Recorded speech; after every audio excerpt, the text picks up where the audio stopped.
My brew recipe. This is how I use traditional V60 here at Phil Coffee. First, my goal is to always try to achieve highest possible extraction. In order to do that, I need to find a grind size that is fine enough for efficient extraction and just coarse enough to not create too much resistance for even water flow.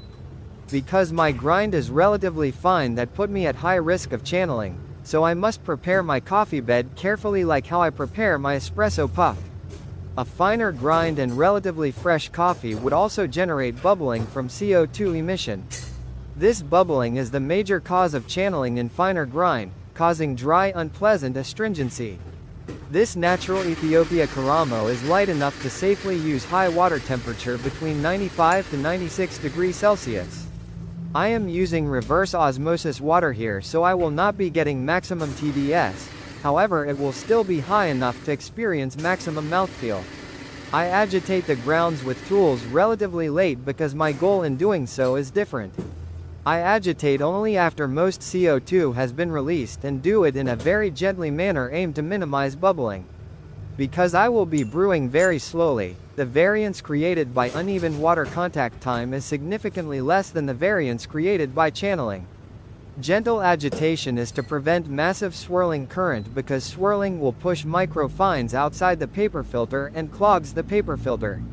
I will also pour very gently most of the time unless I need to agitate the ground bed only to eliminate more bubbling without additional tools. Otherwise the flow stays gentle. Ideally the flow from kettle the brewer is vertically straight, because this is how you minimize water bypass caused by gravity. Our goal is to keep the brew water shallow from the coffee bed, minimizing the chance of water bypass around the brewing cone.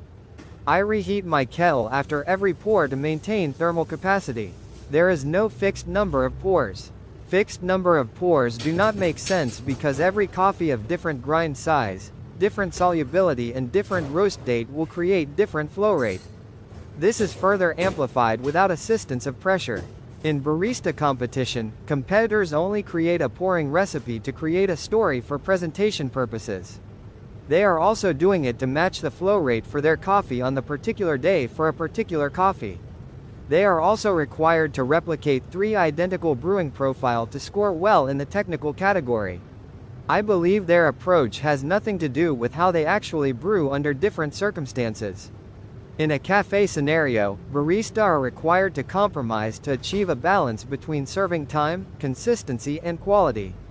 So you will generally see significantly less pours and faster brew time in cafe environment.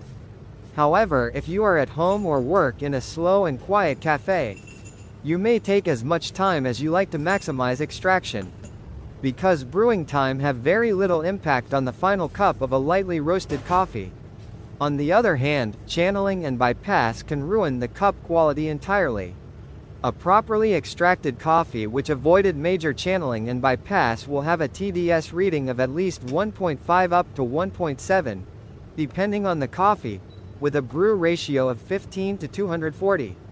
Here I achieved a TDS of 1.55 with this natural Ethiopia Karamo, which translate to 21.5% extraction yield. I have achieved significantly higher TDS using this method with coffee that are roasted significantly lighter from Prodigal Coffee Roaster. Maybe is the difference in varietal and processing, but most likely is because my roasting isn't good enough. If you are handling expensive coffee and is nervous of over-extracting, just avoid reheating the kettle in between pours. Otherwise is generally fine to reheat kettle. High TDS brewed coffee can be enjoyed in 3 ways. So split your coffee into 3 portions. 1. Drink it as it is to experience maximum syrupy and juicy mouthfeel. This sensation will squeeze your cheeks and salivate your palate for further more flavorful tasting experience. Second portion, diluted down to 1.3 TDS with plain water to experience sweetness and flavor clarity. Third portion, chill and add ice to have an amazing refreshing super fruity iced coffee. I will leave brewing recipe down below in the caption. Remember, in the end of the day, it is the cup that dictates the final result. If your final cup is dry and astringent despite high TDS, it means you have failed and should approach your coffee with a different method regardless from a roaster or barista standpoint. I hope this clip helps, and sorry if I offended anyone. Happy brewing!